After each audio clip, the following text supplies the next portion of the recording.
Welcome to the Talk Like a Leader podcast, where we explore the mindset, skill set, and habit set of leadership communication. Using these tips, techniques, and tactics, you'll be able to talk like a leader to build better relationships and get more done. Your host is Guy Harris, who has more than 20 years of combined professional and military experience in consulting, coaching, and training in areas like team and interaction dynamics, communication strategies and tactics, as well as emotional intelligence. Take it away, Guy. Hi, this is Guy Harris. Welcome to the Talk Like a Leader podcast. In this episode, I'm going to start a series of 4 episodes targeted at the unintentional threat triggers created by or for each of the 4 main DISC styles. Meaning I'm going to talk about the person with dominant traits and talk about what they might do that could cause unintentional threat for other people. I'm also going to talk about what people who do not have primarily dominant traits might do that could trigger threat for people with dominant traits. The idea is that each of the 4 episodes has a bit of something for everyone, both for the person with the trait in question and for the person who's interacting with the person who has the trait in question. Today, I'm going to talk about people with dominant traits, dominant, direct, determined, outgoing, and task-oriented perspective. There are other podcast episodes that talk about the DISC model. You might want to check those out for more background. Or you can check out discpersonalitytesting.com. We have a blog there that has articles about the DISC model and describes it in a bit more detail than I'll go into today. And you could take an assessment there if you'd like. So let's start with the idea the person has dominant, determined, decisive traits, outgoing and task-oriented, move fast, talk fast, decide fast, and focused on task accomplishment. What is it that people with dominant traits might do that would unintentionally trigger a threat in other people? Now, keep in mind, I'm talking about social and emotional threats. I'm not talking about physical threats or fear of the other person. I'm talking about the things we do unconsciously that cause other people to shut down or back away or disengage from us. So for the person who has dominant, determined, decisive traits, move fast, talk fast, decide fast, the thing that you might do, and I'm talking to the person who has this trait for the moment, what you might do that can cause an unintentional threat trigger for other people is probably related to the intensity with which you respond to things. It's the outward manifestation of the pace drive. It's what appears to other people like you're angry. For example, when you're trying to move ahead and create results, when you try to pick up the pace, when you move your hand in sort of a circular pattern in front of yourself, trying to move the conversation along, when you have strong and emphatic body language, when your voice raises, when you lean forward into the conversation. These kinds of behaviors, while probably driven by a desire to move ahead, by a desire to get to a conclusion, by a desire to reach a decision, probably not negatively intended, can be negatively received by other people. They can look like you're angry or possibly physically threatening, even though that's not what you mean. They can appear that you're super frustrated when all you're thinking about is, can we move this along? My warning, my admonition is, if you have dominant traits, be very careful, be highly aware of your tone and body language, the pace of your speech, the leaning in, the pointing of your hand, the waving of your hand, the strong, emphatic movement of your hand. Those kinds of things can come across as if you're angry and then for other people appear to be threatening. They can feel a social threat triggered by that will cause them to disengage and paradoxically cause them to not give you an answer or to give you a conclusion, to not engage in the conversation and help you get results, but rather to back away and disengage.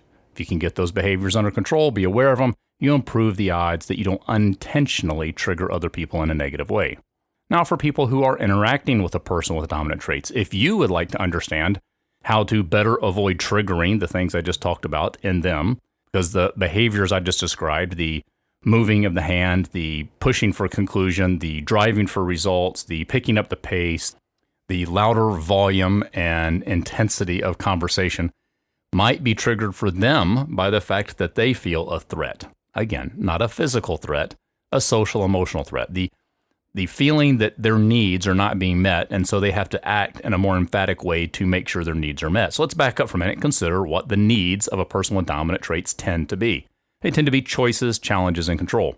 Choices meaning people with dominant traits tend to like to have the feeling that they are in control of their own choices. Control, as I just said, control of their own choices, control of their own environment, control of what they do next. Challenges, accomplishing big, challenging things, as opposed to what, from their perspective, looks like a small, trivial thing. Basically, big results, big impact. So what is it that people who don't have dominant traits might do to negatively trigger people with dominant traits? Well, if you, quote, beat around the bush, if you fail to get to the point, if you fail to answer the what question for them, meaning what's the point, what's the bottom line, what's next, if you do anything that slows down results, that appears to be delaying a decision or an action, these kinds of behaviors or interaction tendencies can cause people with dominant traits to feel very frustrated, threatened, meaning their social need for choices, challenge, forward progress, getting results, problem solving rather than problem discussing. It can cause for them this feeling of threat and cause them to get frustrated and ultimately respond to you in ways that feel threatening to you. We can create a negative spiraling cycle when we're interacting with people. So when you're interacting with a person who has a lot of dominant traits, remember to get to the point, answer the what question. Make sure you are providing enough detail to paint the picture and not enough detail to bore them to tears. Focus more on problem solution than on problem identification. Focus more on moving forward and taking action than on analysis. Focus on creating opportunities for them to choose the path forward. Present options rather than foregone conclusions. If you will keep these things in mind as you're interacting with a person who has significant dominant traits, you'll probably improve the odds you connect with them and then don't unintentionally create for them a feeling of threat. Basically, it goes both ways. The person with dominant traits can be aware of how they interact so that they don't unintentionally trigger threat in other people. And if you're interacting with a person who has dominant traits, you can be aware of how you might unintentionally trigger them. The key here is for both parties, ideally, to be on guard about unintentional threat triggers, as I mentioned in a previous podcast episode. For you, if you want to talk like a leader, pay attention to both your responses to other people and how they respond to you. So you can look for clues that maybe you have been triggered that you weren't aware of so that you can name the threat trigger. The idea is that if you can name it, you can tame it. So if you have a lot of dominant traits, pay attention to what other people do that unintentionally triggers you. They didn't mean to trigger you. If you're interacting with a person who has dominant traits, pay attention to how your responses trigger them. And both sides work on trying to adjust your behaviors to minimize unintentional threat triggers and improve the odds you make a connection with the other person, a connection where you can communicate clearly, effectively, and to get better results. If you'll pay attention to these unintentional threat triggers on either side, pay attention to them, learn how to get them out of your communication repertoire, learn how to replace them with better communication strategies. You can talk like a leader.